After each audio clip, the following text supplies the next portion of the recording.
মানুষ ট্রেডিংয়ে যেটা চিন্তা ভাবনা করে, যেই মাইন্ডসেট নিয়ে এখানে আসে, সেটা আসলে রিয়েল লাইফে বাস্তবায়ন করা কখনোই সম্ভব নয়। ট্রেডিংয়ে আপনাকে সবসময় প্ল্যান অনুযায়ী আগাতে হবে। প্ল্যানের বাইরে কখনোই কাজ করা যাবে না। আপনার সুন্দর একটা প্ল্যান তৈরি করতে হবে। সেই প্ল্যান অনুযায়ী সবসময় আপনাকে ট্রেডিং এর ভিতরে চলতে হবে।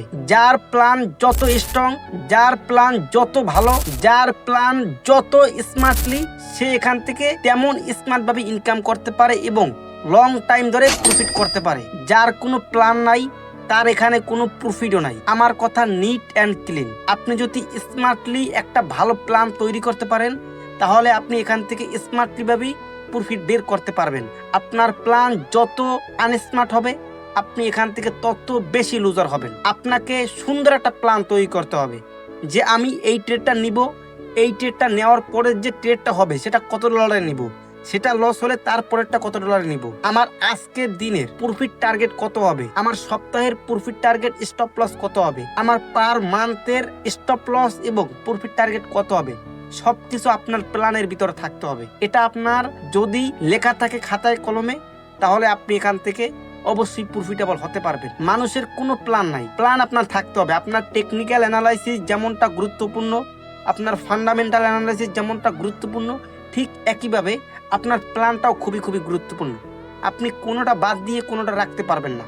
আপনার অনেক ভালো টেকনিক্যাল জানা আছে, কিন্তু আপনার ট্রেডিংয়ে কোনো প্ল্যান নাই, তাহলে কিন্তু আপনি সাস্টেন্স করতে পারবেন না। আবার আপনার সুন্দর প্ল্যান আছে, কিন্তু আপনার কোনো টেকনিক্যাল, ফান্ডামেন্টাল অথবা কোনো সেটআপ নাই, তাহলে কিন্তু আপনি আবার এখান থেকে প্রফিট বের করতে পারবেন না।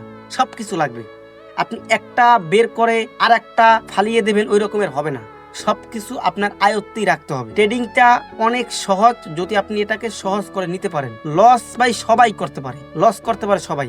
আপনি $100 ডিপোজিট করছেন, সেটাকে আপনি $300, $400, $500 নিয়ে যাবেন, কিন্তু সেটাকে আপনি আবার লস করে ফেলবেন। এরকম সবাই করে। ওই যে $100কে $500 বানায়, কিন্তু প্ল্যান নাই, তার প্ল্যানের ভিতরে এটা ছিল না। কত ডলার সে প্রফিট করবে এটা সে নিজেও জানে না। আমি $100 ডিপোজিট করছি, সেটা আমার আজকের প্রফিট টার্গেট কত, স্টপ লস কত, সে নিজেও জানে না। এভাবে তো হবে না। চোখ বুঝে আপনি দৌড় দিলে এখানে বাড়ি খাবেন, ওখানে বাড়ি খাবেন, মাথা মোটা ভাড়াই আইসা তারপর হসপিটালে যাবেন। এভাবে হবে না। সবকিছু প্ল্যান ওয়াইজ আপনাকে চলতে হবে। আমার কথা এটাই ছিল ভাই।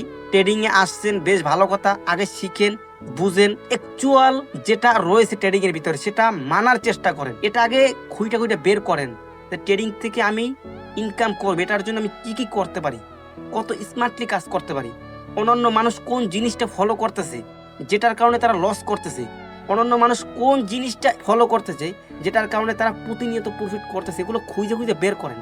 এগুলো বের করতে হবে। কিন্তু চোখ বইজা আজকে আসছেন, কালকে একটু শিখলেন, তারপরের দিন ডিপোজিট করলেন, লস করলেন। $8 ডিপোজিট করছেন, সেটা লস করার পরে সেটাকে রিকভারি ধান দেয় আরও 5-6 বার ডিপোজিট করে সেটাকে লস করেন। এভাবে হবে না। ট্রেডিংকে শিখেন, বুঝেন, সুন্দর একটা প্ল্যান তৈরি করেন, পার্সোনাল সেটআপ বানান, তাহলে ইনশাল্লাহ অবশ্যই ভালো কিছু করতে পারবেন। তো আজকের এই ভিডিওটা এই পর্যন্তই। দেখা হবে পরবর্তী একটা নতুন কোনো ভিডিওতে। ততক্ষণ ভালো থাকেন, সুস্থ থাকেন। আল্লাহ হাফেজ। আর চাইলে আমার হোয়াটসঅ্যাপ চ্যানেলে জয়েন করতে পারেন, লিঙ্ক ডেসক্রিপশন বক্স এবং ফার্স্ট কমেন্টে দেওয়া রয়েছে। আসসালামু আলাইকুম রহমতুল্লাহি ওয়া বারাকাতুহু।